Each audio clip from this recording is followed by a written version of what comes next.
Une jeune fille d'une petite ville de l'Idaho est allée à l'école et n'est jamais revenue, laissant le monde de ses parents déchiré par le chagrin et l'incertitude.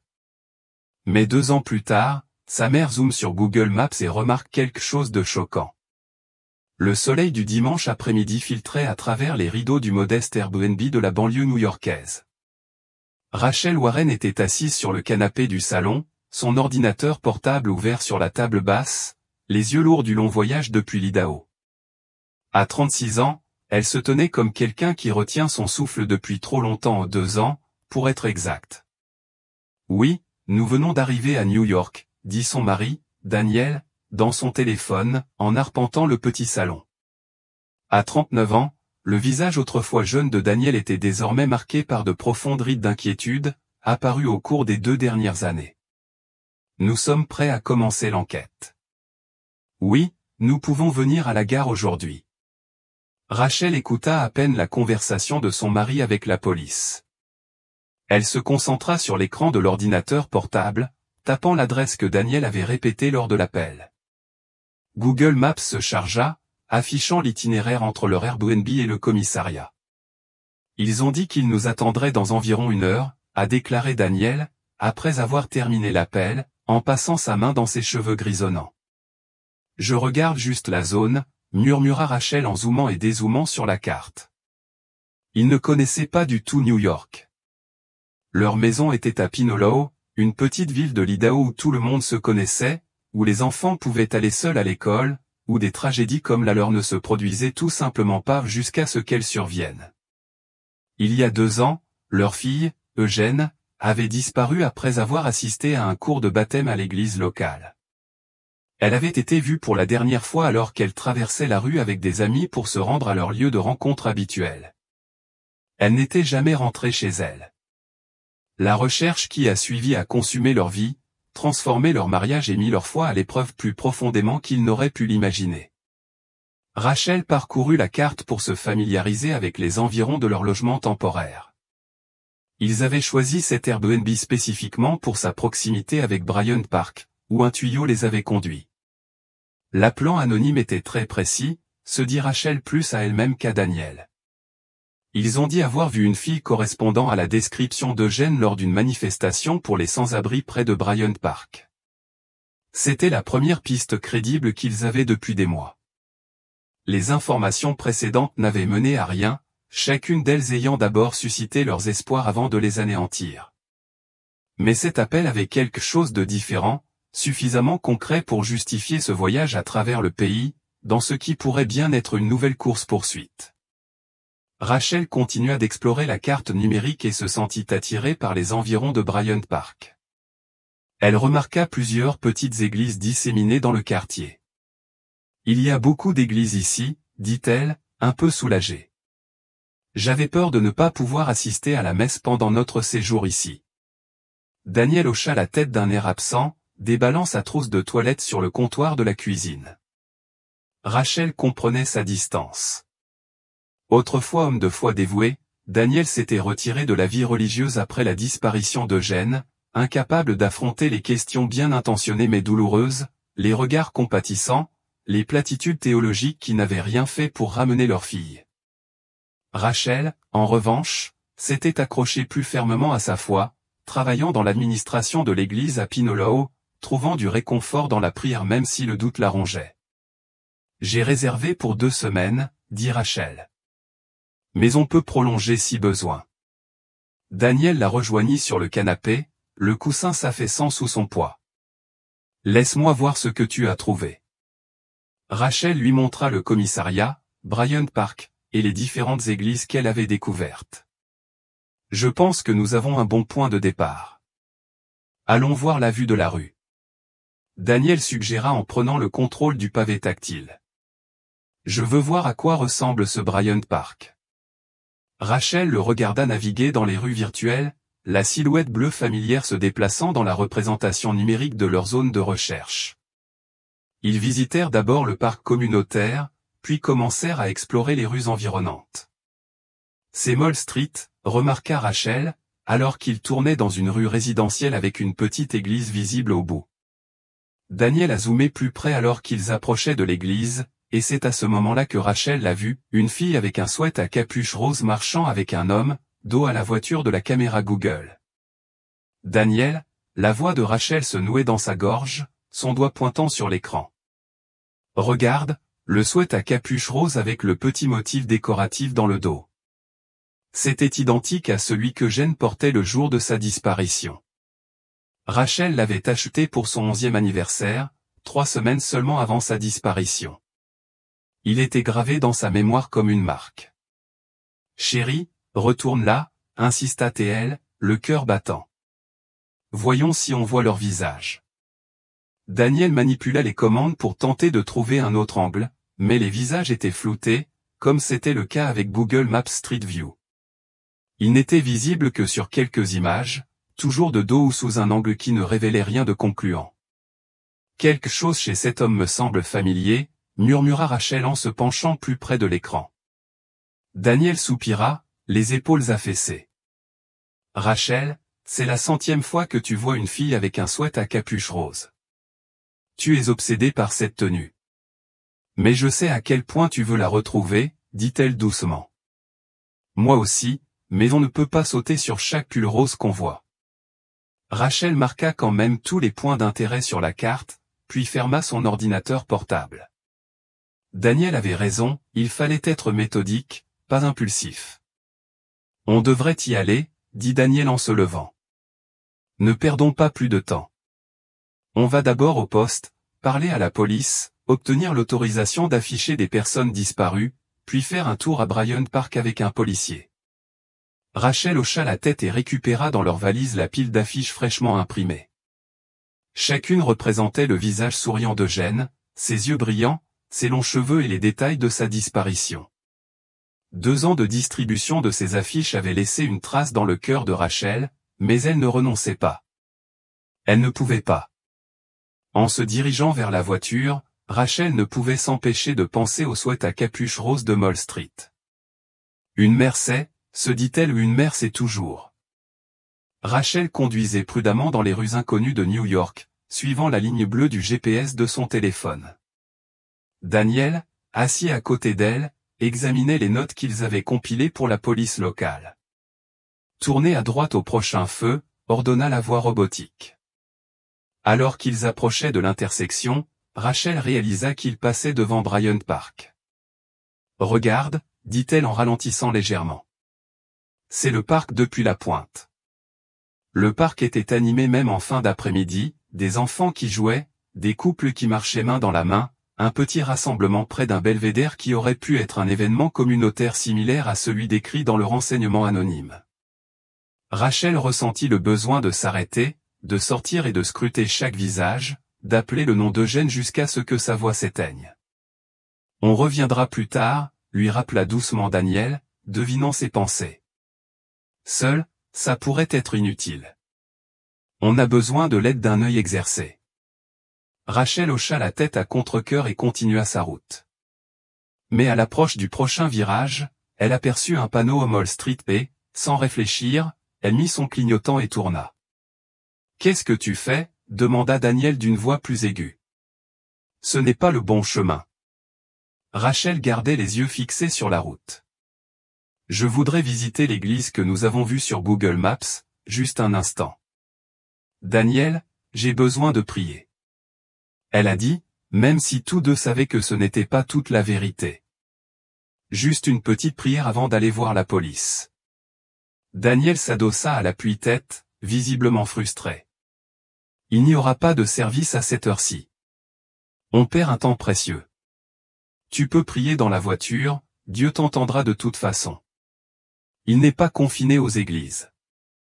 Sa voix prit une pointe d'amertume. Vous connaissez bien cette doctrine. Rachel resta silencieuse, scrutant la rue du regard, à la recherche d'un sweat à capuche rose, d'un visage familier. La rue était silencieuse dans cette accalmie de fin d'après-midi. Tu voulais juste vérifier la rue, n'est-ce pas, demanda Daniel, sans vraiment poser de questions. Là où tu as vu cette fille marcher. Je te connais, dit-il. Mais tu ne les trouveras pas là-bas. C'était juste des images satellites. Je sais, admit Rachel doucement. Mais j'ai ressenti une attirance inexplicable. La police sera toujours au poste, mais j'avais besoin de répondre à cet appel du cœur. Daniel observa le profil de sa femme, remarquant la mâchoire déterminée qui lui était devenue si familière ces 2 dernières années. Il avait appris à se montrer inflexible et à capituler, et il reconnut ce moment comme l'un des derniers. L'église apparut, un petit bâtiment en briques avec une croix blanche au-dessus de l'entrée. Rachel se gara sur le parking presque vide et coupa le moteur. « J'attends dehors », dit Daniel en détachant sa ceinture. « J'ai besoin de prendre l'air et de prévenir la police qu'on sera un peu en retard. » Rachel le regarda sortir de la voiture, sa haute silhouette légèrement voûtée sous le poids de leur fardeau commun. Ils avaient autrefois évolué en parfaite synchronisation, leur mariage était une danse de soutien mutuel et compréhensif, ils se sentaient désormais souvent comme des étrangers partageant une tragédie, chacun gérant son chagrin d'une manière que l'autre ne pouvait pas pleinement comprendre. Elle prit son sac à main et une petite Bible qu'elle portait toujours sur elle. Le nom d'Eugène était inscrit sur la couverture en cuir, un cadeau pour ses 10 ans. La reliure était usée par les lectures quotidiennes de Rachel, par les prières désespérées murmurées dans ses pages. Alors que Rachel approchait de l'entrée de l'église, un sentiment d'appréhension et d'étrange certitude l'envahit. Elle ne pouvait expliquer ce sentiment à Daniel, pas à elle-même, mais quelque chose l'avait attirée vers cet endroit précis. Que ce soit une guidance divine ou l'intuition d'une mère, elle allait la suivre. Elle ouvrit la lourde porte en bois et entra, laissant Daniel appeler la police de l'autre côté de la rue pour s'excuser. L'intérieur frais et tamisé l'accueillit comme un vieil ami. Le parfum familier des bougies et du bois ciré était réconfortant, même dans cette ville étrange. L'intérieur de l'église était silencieux, la lumière du soleil filtrant à travers les vitraux et projetant des motifs colorés sur les bancs en bois. Rachel resta un moment immobile, laissant ses yeux s'habituer à la faible luminosité après l'après-midi ensoleillé. Un homme d'âge mûr, en tenue décontractée, nettoyait l'un des bancs, essuyant méthodiquement le bois avec un chiffon. L'absence de fidèles confirmait l'hypothèse de Daniel quant à l'horaire des offices. Rachel s'approcha lentement, ses pas résonnant dans le sanctuaire vide. « Excusez-moi, dit-elle doucement. » L'homme leva les yeux et lui offrit un sourire amical. « Bonjour. Puis-je vous aider ? » « J'espère bien, » dit Rachel en sortant son téléphone. « Je cherche des informations sur une fille et un homme que j'ai vus dans le coin. » Elle ouvrit Google Maps et lui montra l'image floue de Street View qu'elle avait sauvegardée. « Je sais que ce n'est pas très clair, mais je me demandais si tu les reconnaîtrais. » L'employé plissa les yeux vers l'écran, étudiant les silhouettes pixelisées. Son front se fronça de concentration. « C'est difficile à dire avec le flou, mais quelque chose me dit quelque chose. » Il lui rendit le téléphone. « Ce sont des amis à toi. » Rachel hésita, ne sachant pas trop quoi dire à un inconnu. « J'essaie de retrouver ma fille. Elle a disparu depuis 2 ans et je suis toutes les pistes possibles. » L'expression de l'homme se transforma en compassion. « Je suis vraiment désolé d'apprendre cela. Avant qu'il ait pu terminer, la porte d'un bureau s'ouvrit et 2 hommes en sortirent, engagés dans une conversation, tous 2 arborant le col ecclésiastique caractéristique des pasteurs protestants. Rachel retint son souffle en observant le 2e homme. « Merci pour votre aide, » dit-elle précipitamment aux membres du personnel, puis se dirigea vers les 2 prêtres. Le pasteur, vêtu de sa robe de cérémonie, la remarqua et interrompit sa conversation. « Bonjour. Puis-je vous aider ? » « Oui, bonjour, » dit Rachel en lui tendant la main. « J'admirais simplement votre belle église. » Pasteur Graham, se présenta l'homme en lui serrant la main. « Je suis le pasteur principal. Voici l'évangéliste Matthew, qui prêche pour nous depuis 2 semaines. » « Évangéliste Matthew, » répéta-t-elle d'une voix à peine plus forte qu'un murmure. Le pasteur la regarda avec un instant de confusion, avant de s'éclaircir. « Je suis désolé, on s'est déjà rencontrés ? » Rachel s'approcha. « Je suis Rachel Warren, de Pine Hollow, dans l'Idaho. Je travaille à la première église protestante là-bas.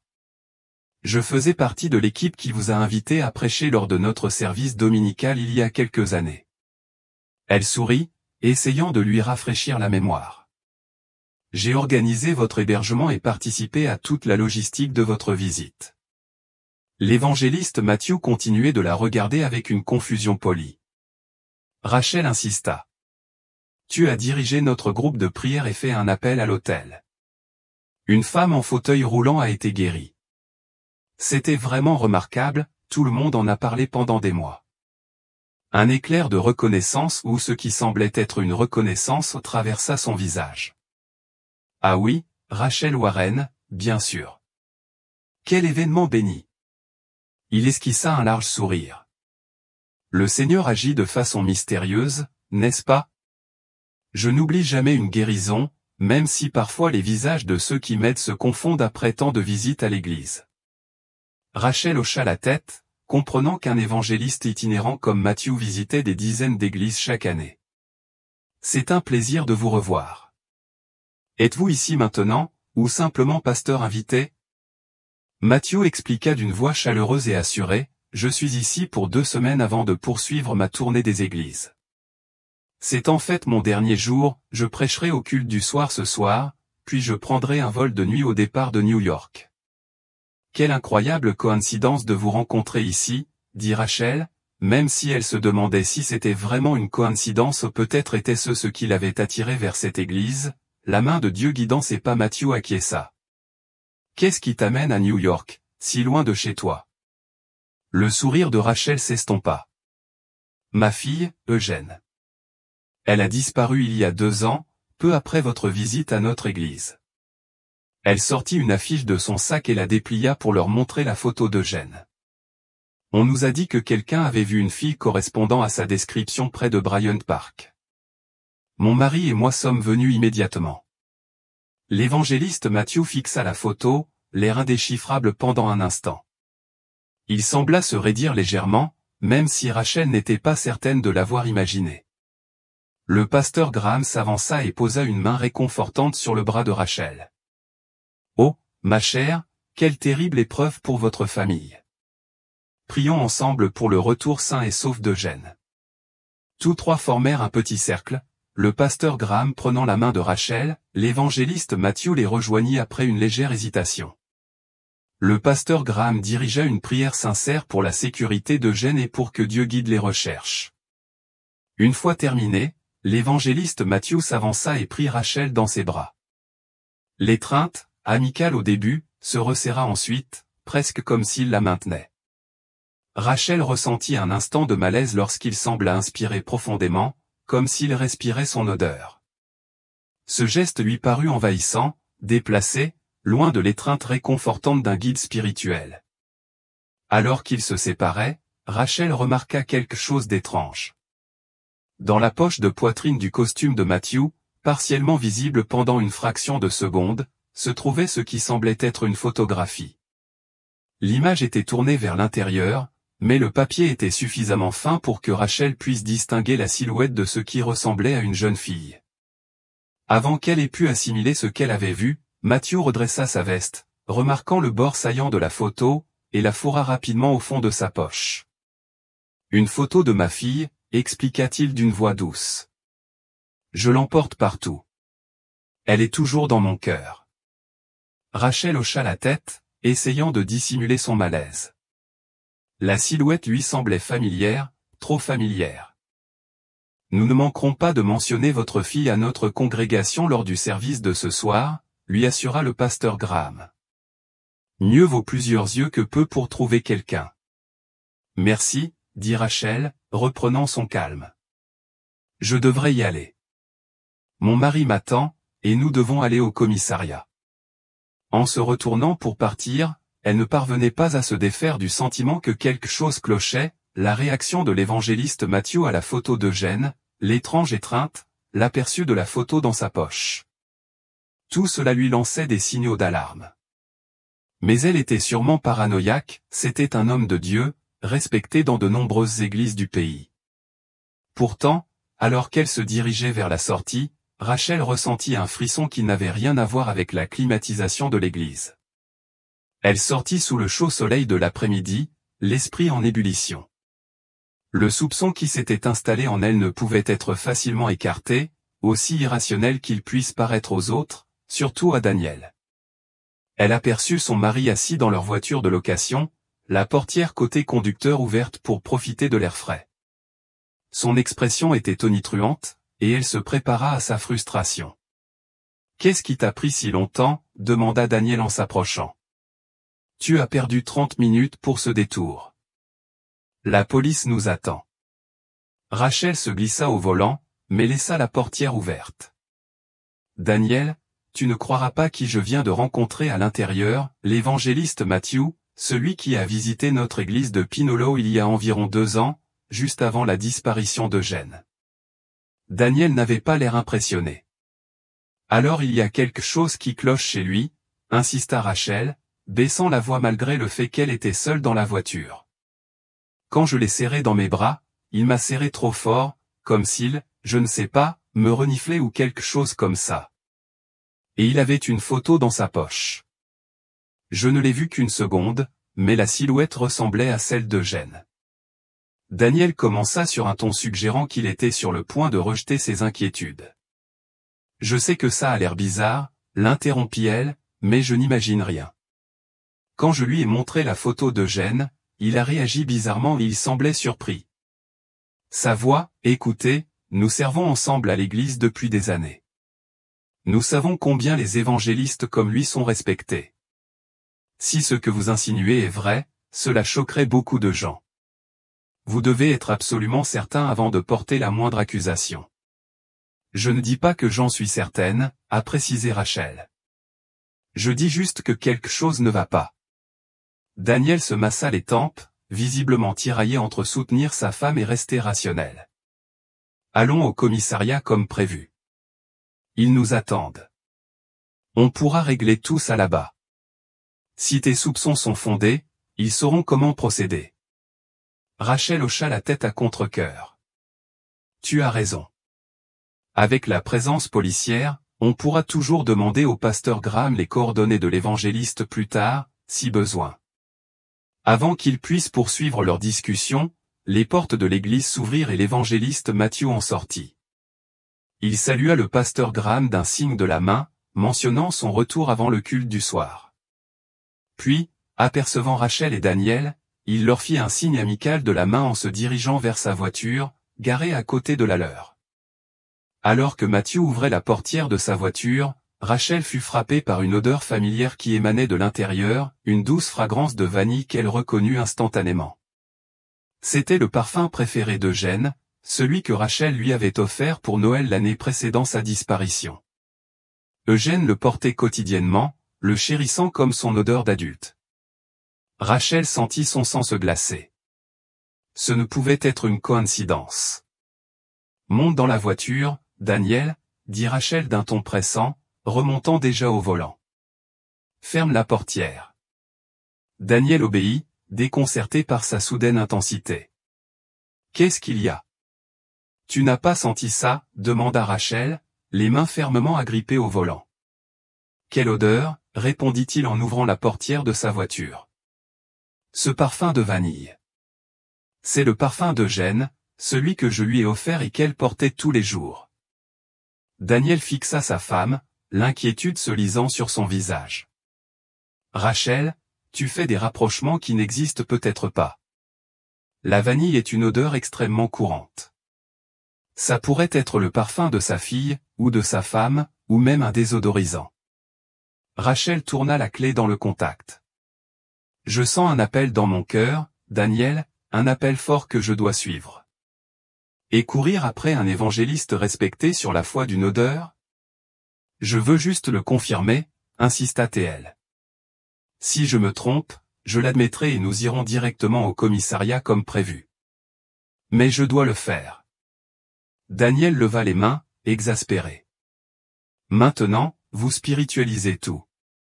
C'est exactement comme ça que les faux prophètes gagnent des adeptes dans ce pays, les gens suivent leur intuition et leurs appels plutôt que la raison. » L'accusation la blessa, surtout venant de Daniel. Rachel sortit de la place de parking en marche arrière, la mâchoire serrée, déterminée. « Je ne prétends pas être prophète. Je suis une mère qui travaille dans l'administration de l'église depuis assez longtemps pour savoir quand quelque chose cloche avec un pasteur. Daniel se tourna pour regarder par la fenêtre, figé par la frustration. D'accord, fais ce que tu veux. Mais si tu te mets dans l'embarras à cause de cette course-poursuite, ne dis pas que je ne t'ai pas prévenu. Un silence tendu s'installa dans la voiture lorsque Rachel s'engagea dans Mall Street, suivant la direction prise par l'évangéliste. Son cœur battait fort, tiraillé entre la peur d'avoir raison et la peur d'avoir tort. Si elle se trompait, elle retardait inutilement leur rendez-vous avec la police. Mais si elle avait raison, il pourrait enfin retrouver Eugène. Rachel serra plus fort le volant et poursuivit sa route, suivant l'instinct qui l'avait conduite à cet instant, une intuition maternelle qui refusait de se taire. Elle garda une distance prudente derrière la voiture de l'évangéliste Matthew, veillant à rester suffisamment loin pour qu'il ne les remarque pas. Daniel resta assis à côté d'elle dans un silence de plomb, les bras croisés sur la poitrine, son désaccord irradiant de tous ses pores. Au bout de quelques minutes, il murmura « C'est ridicule. On ne peut pas appeler la police, on n'a que tes soupçons et un parfum de vanille. On perd un temps précieux. Soyez indulgents avec moi, supplia Rachel, les yeux rivés sur la berline de l'évangéliste. Si je me trompe, je ne referai plus jamais une chose pareille. Ils suivirent la voiture dans un quartier résidentiel où les maisons étaient plus grandes et plus espacées que dans le quartier de leur Airbnb. Finalement, Matthew s'engagea dans l'allée d'une jolie maison à 2 étages avec un jardin bien entretenu. Un panneau Airbnb était affiché devant. Rachel passa lentement devant, puis se gara au coin de la rue d'où il pouvait encore observer la maison sans être visible. Elle coupa le moteur et attendit. « Et maintenant ?» demanda Daniel, visiblement à bout de patience. « Maintenant, nous regardons » dit simplement Rachel. Matthew sortit de sa voiture et entra dans la maison, fermant la porte derrière lui. Les minutes s'écoulèrent en silence tandis que Rachel et Daniel étaient assis dans leur voiture garée, la tension entre eux s'exacerbant. Après ce qui sembla une éternité mais qui ne dura probablement que 10 minutes, la porte d'entrée s'ouvrit à nouveau. Une femme en sortit, portant 2 grosses valises, qu'elle chargea dans le coffre de la voiture de Matthew. Elle avait la trentaine, les cheveux noirs tirés en arrière en un chignon professionnel. Elle disparut dans la maison, pour réapparaître quelques instants plus tard avec une valise plus petite, de la taille d'un enfant. Il a dit qu'il quittait New York ce soir après la messe, murmura Rachel comme si la femme pouvait les entendre de loin. La femme rentra et revint peu après avec une petite fille. L'enfant semblait avoir 8 ou 9 ans, avec des cheveux blonds soigneusement coiffés en couette. La petite fille embrassa l'évangéliste Matthew sur la joue lorsqu'il apparut derrière elle, et il la serra brièvement dans ses bras avant de lui faire signe d'au revoir. Alors que la jeune fille se retournait pour rejoindre la voiture avec la femme, Rachel s'efforça de voir son visage, espérant contre tout espoir. Mais ce n'était pas Eugène. Ses traits étaient complètement différents, sa couleur de cheveux différente, sa silhouette bien plus menue que celle d'Eugène aujourd'hui, 2 ans plus tard. « Tu vois, » dit doucement Daniel, sans toutefois exprimer son triomphe. « Ce doit être sa fille, comme il l'a dit. » L'espoir de Rachel s'effondra comme un ballon crevé. Elle avait été si certaine, si convaincue que son instinct la guidait vers Eugène. Maintenant, elle se sentait ridicule, exactement comme Daniel l'avait prédit. « Je suis désolée, » murmura-t-elle, les larmes aux yeux. « Je le pensais vraiment, j'en étais tellement sûre. » L'expression de Daniel s'adoucit lorsqu'il posa une main sur son bras. « Ce n'est rien. Tu es une mère qui cherche son enfant. À ta place, n'importe qui se raccrocherait à n'importe quoi. » Rachel hocha la tête, incapable de parler malgré la boule dans sa gorge. La photo qu'elle avait aperçue, le parfum de vanille, avait-elle imaginé leur signification? Le chagrin et le désespoir l'avaient-ils poussé à créer des liens là où il n'en existait pas? On change de place, suggéra doucement Daniel. Je vais nous conduire au commissariat. Ils sortirent et échangèrent leurs places, Rachel s'affalant sur le siège passager, épuisée par ce tourbillon d'espoir et de déception. Daniel démarra la voiture, mais ne passa pas immédiatement une vitesse. Rachel, j'ai besoin que tu configures Google Maps pour le poste de police. Je n'ai aucune idée d'où nous sommes.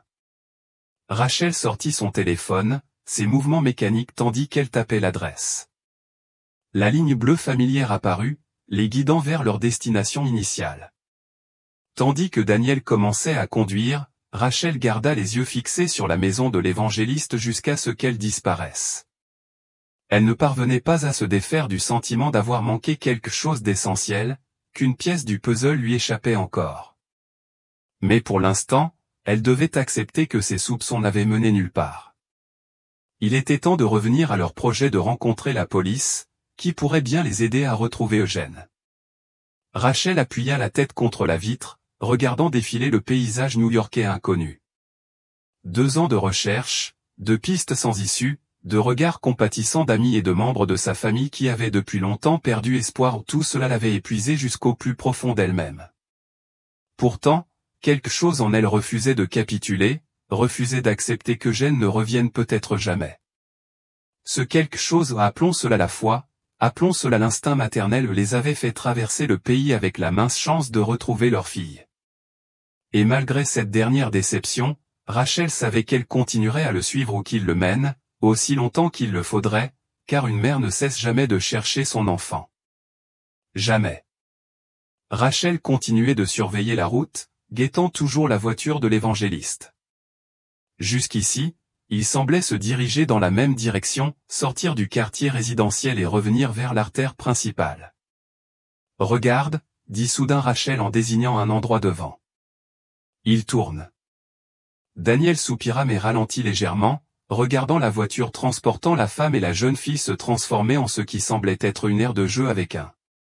À travers la clôture grillagée, Rachel pouvait voir plusieurs enfants rassemblés à l'extérieur, semblant attendre. Daniel, ralentis un peu, insista Rachel. Je veux voir ce qui se passe. Non, dit fermement Daniel, accélérant le pas, plus de missions annexes, Rachel. On est déjà en retard pour notre rendez-vous avec la police. On y va directement. Rachel tendit le cou, essayant de voir le plus possible tandis qu'elle passait devant l'aire de jeu. Elle aperçut la femme saluant un autre adulte, la petite fille rejoignant un groupe d'enfants qui attendaient. Mais ils passèrent devant, et la scène disparut derrière eux. Elle se laissa retomber sur son siège, son espoir s'évanouissant une fois de plus. Daniel, je suis désolé, mais... Non, l'interrompit-il, les jointures blanches sur le volant. Il faut en tirer une leçon, Rachel. L'intuition peut être trompeuse. Elle peut nous faire voir des liens qui n'existent pas. Rachel se tut, sachant qu'il avait raison, mais incapable de se débarrasser du sentiment tenace qu'ils avaient manqué quelque chose d'important. L'odeur de vanille, la photo, les valises, tout cela signifiait quelque chose. Elle en était sûre, mais sans preuve concrète, elle ne pouvait espérer que Daniel ou la police la prennent au sérieux. Ils roulèrent dans un silence tendu pendant plusieurs minutes avant que Daniel ne reprenne la parole, d'une voix plus douce. « Je sais à quel point tu tiens à la retrouver. Moi aussi. Mais nous devons être méthodiques pour collaborer avec les autorités. » Je sais, murmura Rachel en regardant par la fenêtre. Lorsqu'ils arrivèrent enfin au commissariat, il y avait près d'1 heure de retard sur leur prévu. Ils entrèrent dans le commissariat bondé et s'adressèrent à l'agent d'accueil. « Nous avons rendez-vous avec l'inspecteur Maurice, » expliqua Daniel, au sujet de notre fille disparue, Eugène Warren. « Nous sommes un peu en retard, j'en ai peur. » L'agent consulta son ordinateur, puis leva les yeux avec un air d'excuse. « Je suis désolé, mais l'inspecteur Maurice est en réunion. Il a dû partir car vous n'êtes pas arrivé à l'heure prévue. » Daniel lança un regard appuyé à Rachel avant de se tourner vers l'agent. « Combien de temps avant qu'il soit disponible ? » « Probablement quelques heures, » répondit l'agent. « Vous pouvez attendre, ou revenir plus tard. » Daniel le remercia et guida Rachel vers l'extérieur, sa frustration se lisant dans chaque ligne de son corps. « Tu vois ce qui arrive quand on perd du temps, » dit-il une fois dehors. « Maintenant, on a des heures à tuer. » Rachel hocha la tête, acceptant la critique sans discuter. « Je suis désolé, Daniel. Vraiment. Son expression s'adoucit légèrement devant ses sincères remords. L'agent m'a dit qu'il y avait un restaurant à proximité. Je n'ai rien mangé depuis le petit déjeuner, et je suppose que vous non plus. Vas-y, suggéra Rachel. Je crois que j'ai besoin de me promener un peu, de me changer les idées. Il y a des bâtiments intéressants par ici.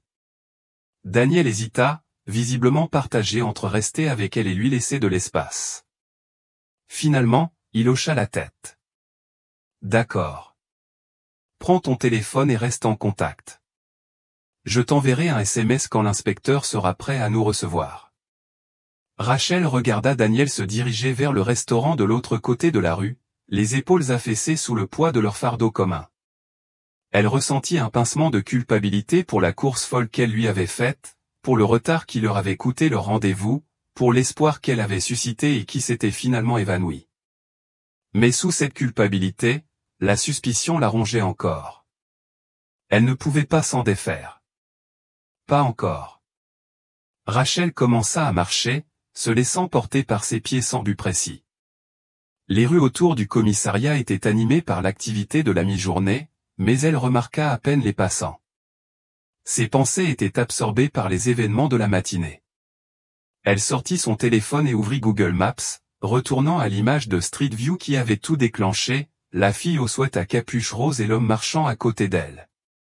Elle zooma autant que l'image pixelisée le lui permettait, étudiant chaque détail. Quelque chose dans la posture de l'homme, sa façon de se tenir, elle était sûre que c'était l'évangéliste Matthew. Plus elle fixait l'image, plus elle prenait confiance. Impulsivement, Rachel composa un numéro parmi ses contacts. Mélissa, une collègue de l'église de Pinolo qui avait travaillé en étroite collaboration avec elle pendant des années. Rachel, répondit Mélissa à la 3e sonnerie. Tout va bien? As-tu retrouvé Eugène? Pas encore, répondit Rachel, continuant de marcher. Mais j'ai besoin de ton aide. Te souviens-tu de l'évangéliste Matthew? Il est venu à notre église il y a environ 2 ans, juste avant la disparition d'Eugène. Bien sûr que je me souviens de lui. Son service de guérison était incroyable. J'ai besoin que vous trouviez tout ce que vous pouvez sur lui, son parcours, sa formation au séminaire, tout ce que vous pouvez trouver. Et cette femme en fauteuil roulant qui a été guérie, comment s'appelait-elle? Pouvez-vous trouver ses coordonnées? Elle a rempli une carte de visite, et nous avons enregistré son témoignage par la suite. Je peux consulter les archives, promit Mélissa. Mais de quoi s'agit-il? Je n'en suis pas encore sûr, admit Rachel. Mais j'ai croisé l'évangéliste ici à New York, et quelque chose ne va pas appeler ça de l'intuition. Je vais voir ce que je peux trouver et je te rappelle. Sois prudente, Rachel. Après avoir raccroché, Rachel reprit sa marche, son regard scrutant désormais plus attentivement les alentours. Elle passa devant plusieurs bâtiments impressionnants, son intérêt architectural prenant momentanément le dessus sur ses pensées troublées. À une intersection, un grand bâtiment attira son attention. Un panneau à l'extérieur indiquait qu'il s'agissait d'un dortoir luthérien, bordé d'une vaste cour verdoyante. Rachel traversa la rue pour observer de plus près l'établissement, curieuse.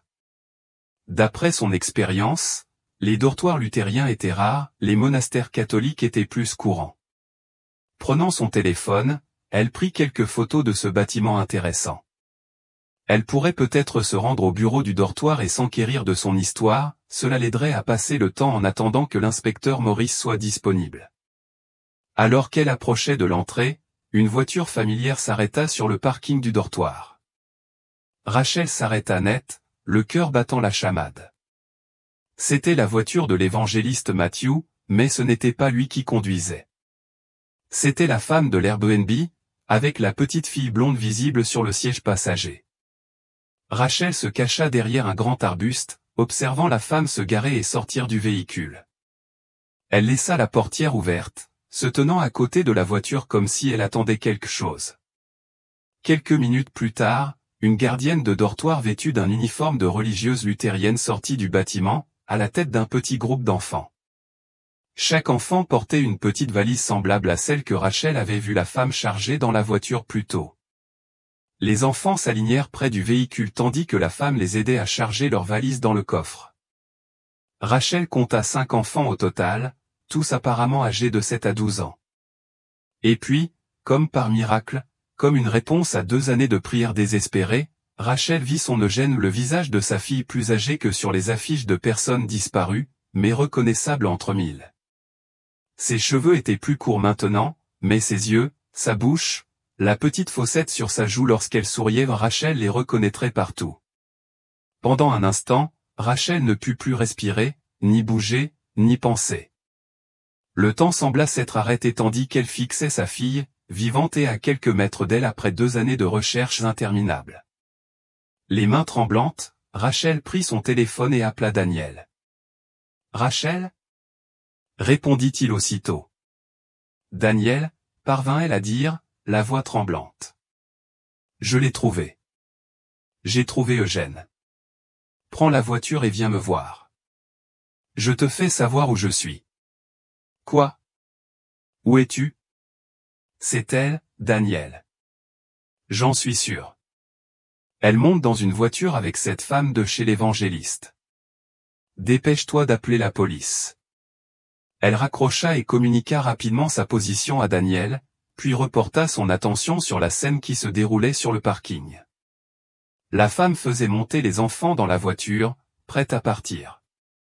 Rachel avait hâte d'arriver chez Daniel ou chez la police. Si la voiture partait avec Eugène à bord, elle risquait de perdre sa fille à nouveau. Prenant une profonde inspiration, Rachel sortit de sa cachette et courut vers le groupe, criant en s'approchant, « Eugène! Eugène !» La femme qui conduisait la voiture la vit arriver et réagit avec inquiétude. Elle ordonna rapidement aux enfants de monter et ferma les portes. Elle se précipita vers le siège conducteur, remerciant le gardien du dortoir, qui se tenait là, l'air déconcerté par ce vacarme soudain. Avant que la femme ait pu démarrer, Rachel atteignit la voiture et frappa à la vitre, les yeux rivés sur sa fille assise à l'arrière. L'expression d'Eugène passa de la confusion à la stupeur. Elle baissa la vitre, les yeux écarquillés. « Maman, c'est toi. » Puis, se tournant vers la femme assise au volant, Eugène demanda d'une voix perplexe, « Dieu a-t-il rendu ma mère à la vie ?» La femme s'apprêtait à dire quelque chose, mais Rachel ouvrait déjà la porte de derrière et prenait Eugène dans ses bras. Cette sensation, si familière et pourtant si cruellement regrettée, lui fit couler des larmes. « C'est vraiment moi, ma chérie », murmura Rachel dans les cheveux de sa fille. « Je suis vivante, et je te cherche tous les jours depuis ta disparition. » Le gardien du dortoir s'approcha, visiblement déconcerté par la scène. « Que se passe-t-il ici ?»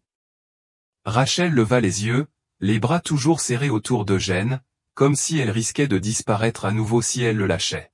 « Voici ma fille. Elle a été kidnappée dans notre ville natale, dans l'Idaho, il y a 2 ans.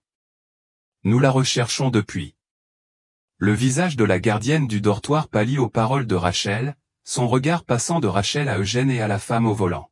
« Je ne comprends pas. Ces enfants sont pris en charge par le ministère du pasteur Matthew. Ce sont des orphelins qu'il a recueillis. » Avant que Rachel puisse répondre, une voiture s'arrêta dans un crissement de pneus à l'entrée du parking. Daniel bondit, scrutant frénétiquement les alentours jusqu'à ce qu'il se pose sur Rachel et la fille dans ses bras. « Eugène » cria-t-il, la voix brisée par l'émotion. Eugène se retourna en entendant le bruit, les yeux écarquillés d'incrédulité. « Papa, tu es vivant aussi ?» Daniel courut vers eux, serrant Rachel et Eugène dans ses bras, son corps secoué de sanglots silencieux. « Tu l'as trouvé » murmura-t-il à Rachel. « Tu l'as vraiment trouvé. » Pendant ce temps, la femme au volant fermait sa portière et semblait téléphoner, probablement à l'évangéliste. Ses gestes étaient précipités et nerveux lorsqu'elle démarra le moteur, manifestement déterminée à partir avec les autres enfants encore dans la voiture. Daniel se dégagea de l'étreinte et se dirigea vers l'avant du véhicule, frappant du poing le capot. « N'ose pas déplacer cette voiture » cria-t-il, le visage rouge de colère. Le hurlement des sirènes de police résonnait tandis que plusieurs voitures de patrouille convergeaient vers les lieux, répondant à l'appel d'urgence de Daniel. Les policiers en sortirent, armes au poing, évaluant rapidement la situation explosive. Police. Restez tous où vous êtes, ordonna un policier en s'approchant prudemment. Daniel leva les mains pour montrer qu'il ne représentait aucune menace. Je m'appelle Daniel Warren. Voici ma femme, Rachel, et nous venons de retrouver notre fille, Eugène, qui a été kidnappée il y a 2 ans. Cette femme, il désigna le chauffeur, est impliquée dans son enlèvement. La police a sécurisé les lieux et a rapidement aidé les autres enfants effrayés à sortir de la voiture. La gardienne du dortoir a tenté de les calmer, visiblement aussi choquée que les enfants par la situation. Elle a admis être l'assistante de l'évangéliste. Un officier informa Rachel et Daniel, qui se tenaient près d'Eugène pour le protéger. Ces enfants font partie de son ministère et de son programme de formation de disciples, mais ce ne sont pas ses enfants biologiques. Ils sont gardés ici, au dortoir, pendant ces 2 semaines de service. Rachel serra Eugène contre elle. Voici ma fille disparue, ainsi que ses autres enfants. Ils ont probablement été enlevés à leur famille, eux aussi. Le policier hocha la tête d'un air sombre. Il faudra confirmer cela au poste. Les agents ont examiné chaque enfant, s'assurant qu'aucun n'était blessé physiquement, avant d'organiser son transport au commissariat. La gardienne du dortoir a accepté de les accompagner, informant son personnel de son absence. Où est l'évangéliste maintenant, a demandé un officier à l'assistant. Il se repose au Airbnb, répondit-elle, l'air paniqué. Il m'a dit d'emmener Mila et les autres enfants, avec ses bagages, quelque part près de l'aéroport. Il a dit qu'il nous rejoindrait après la messe du soir. Rachel a rapidement décrit sa précédente interaction avec l'évangéliste à l'église, notamment les soupçons qui l'avaient conduite ici. La police s'est coordonnée avec une équipe de renfort pour se rendre au logement Airbnb de l'évangéliste et procéder à son arrestation.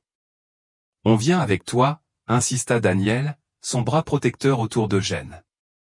Les policiers acceptèrent, tout en précisant que la famille devait rester dans le véhicule de police. Eugène refusa de quitter Rachel, s'accrochant à sa mère comme s'il craignait qu'elle ne disparaisse à nouveau. Les autres enfants et le gardien du dortoir furent placés dans des voitures différentes, tout en direction du commissariat. Tandis qu'ils s'éloignaient, Rachel serrait sa fille contre elle, osant à peine croire que leur cauchemar touchait enfin à sa fin. Lorsqu'ils arrivèrent au logement Airbnb de l'évangéliste, plusieurs voitures de police encerclaient déjà la propriété. Par la fenêtre de leur véhicule, Rachel regarda les policiers escorter l'évangéliste menotté hors de la maison vers une voiture de patrouille qui l'attendait. Leurs regards se croisèrent brièvement tandis qu'ils passaient devant eux, et Rachel sentit un frisson la parcourir. La photo qu'elle avait aperçue plus tôt glissa de sa poche et atterrit par terre. Un policier la récupéra et la présenta à Rachel et Daniel, c'était bien un portrait d'Eugène. Il y avait aussi des photos d'autres enfants. Au commissariat, Rachel consulta son téléphone pendant qu'Eugène était interrogé avec douceur par une policière dans une salle spécialement conçue pour les enfants témoins. Elle avait un appel manqué de Mélissa, une collègue de l'église de Pinoloo. Rachel s'excusa pour rappeler, sortant de la salle d'où elle pouvait encore apercevoir Eugène à travers la vitre de la porte. Mélissa, c'est Rachel. J'essaie de vous joindre. J'ai trouvé des informations troublantes sur l'évangéliste Matthew. Il semble qu'il n'ait jamais terminé ses études de théologie comme il le prétendait. Nous ne l'avons pas remarqué lors de notre vérification avant sa visite, car nous nous sommes fiés au justificatif qu'il nous a envoyé par courriel, qui devait être falsifié. Quant à cette femme, la première visiteuse en fauteuil roulant, je doute de l'authenticité de sa guérison. Elle n'est jamais revenue à notre église après le départ de l'évangéliste Matthew. Rachel n'était pas surprise, elle s'y attendait. Nous avons retrouvé Eugène, Mélissa. Elle est en sécurité avec nous maintenant. Un hoquet de surprise s'éleva à l'autre bout du fil. Oh, Dieu merci. Mais quel rapport avec l'évangéliste? C'est lui qui l'a enlevé. Rachel expliqua à voix basse, il y a aussi d'autres enfants. La police enquête toujours.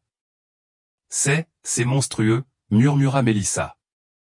J'ai fait quelques recherches et j'ai découvert que son vrai nom était Derek Lanton. En cherchant ce nom, j'ai découvert une histoire totalement différente de celle qu'il nous a présentée. Derek Lanton, répéta Rachel, la voix venimeuse. Il a utilisé la crédibilité de l'Église pour avoir accès à des enfants vulnérables, et nous l'avons invité. Tu ne pouvais pas le savoir, Rachel, dit Mélissa. Aucun de nous ne le savait. Après avoir raccroché, Rachel a effectué une recherche rapide sur Internet pour trouver le nom de Derek Lanton. Les résultats ont confirmé les dires de Mélissa, l'homme qu'elle connaissait sous le nom d'évangéliste Matthew avait le même visage que Derek Lanton, un homme ayant des antécédents de. Rachel est retournée dans la salle familiale, partageant ce qu'elle avait appris avec Daniel. Je me sens responsable, a-t-elle admis. C'est moi qui ai vérifié ses références avant de l'inviter à prendre la parole dans notre église. J'aurais dû être plus rigoureuse. Daniel secoua la tête. Ce n'est pas de ta faute, Rachel. Les escrocs comme lui sont des experts en manipulation. Tu n'avais aucune raison de soupçonner qu'il était autre chose que ce qu'il prétendait être. Non, c'était entièrement ma faute.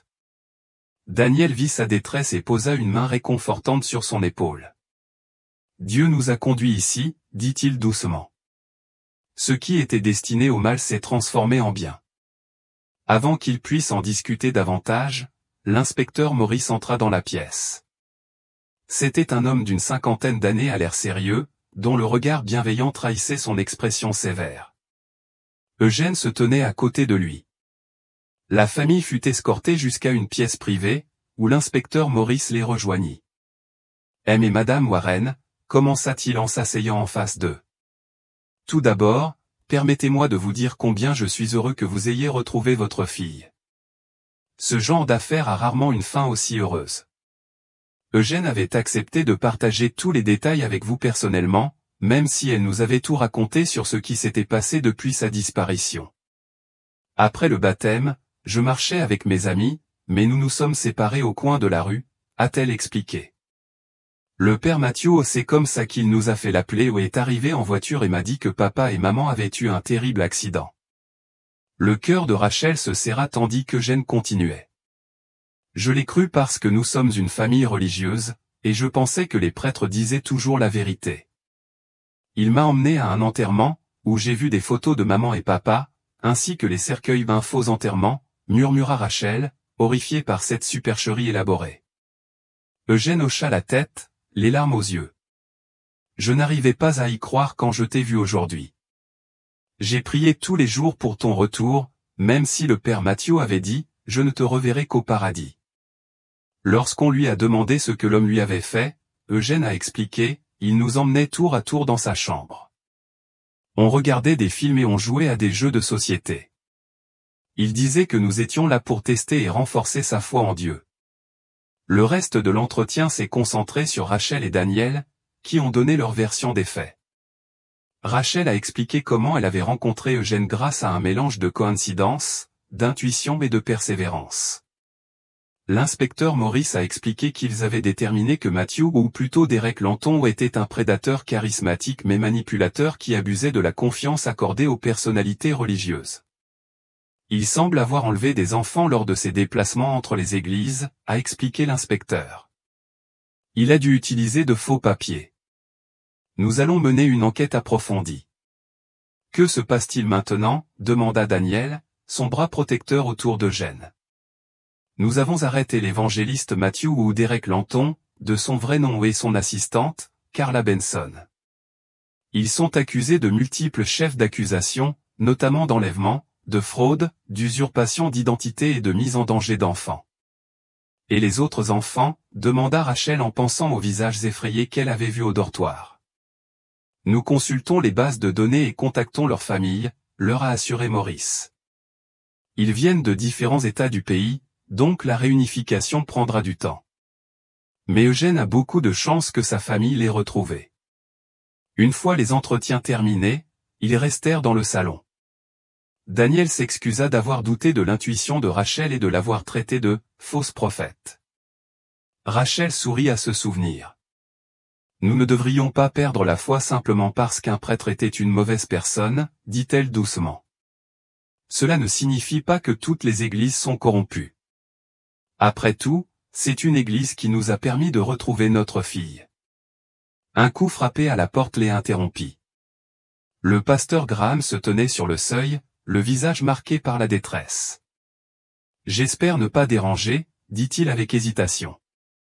L'inspecteur Maurice l'invita à entrer, et le pasteur s'approcha de la famille, les mains jointes.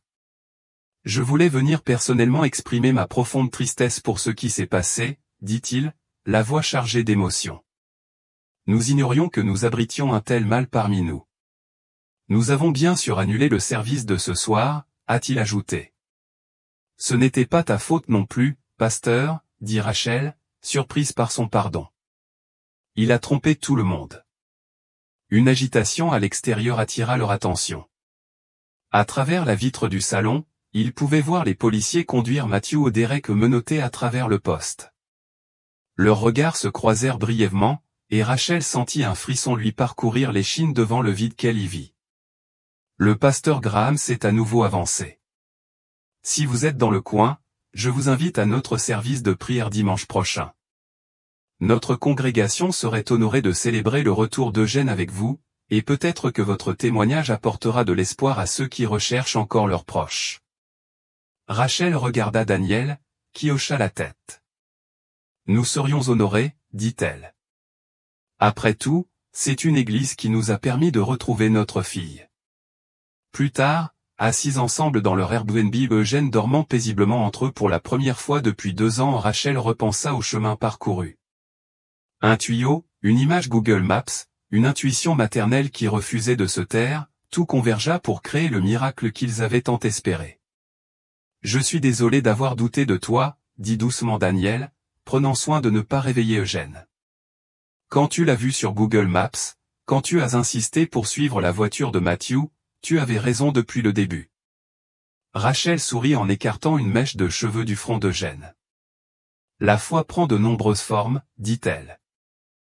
Parfois, il s'agit de croire en ce qu'on ne voit pas, et parfois, il s'agit de faire confiance à ce qu'on sait au fond de soi, même quand les autres doutent. » Daniel tendit la main vers leur fille endormie et prit celle de Rachel. « Notre foi a été mise à l'épreuve d'une manière que je n'aurais jamais imaginée. J'ai failli perdre la mienne. » « Mais pas complètement, » remarqua Rachel. « Tu étais toujours à mes côtés, toujours en quête, toujours plein d'espoir. Grâce à toi, » admit Daniel, « ta force nous a portés tous les deux. » Ils étaient assis dans un silence confortable, écoutant la respiration régulière d'Eugène, chacun perdu dans ses propres pensées sur le voyage remarquable qui les avait conduits ici, un voyage de perte et de découverte, de doute et de foi, et finalement d'une famille à nouveau réunie contre toute attente.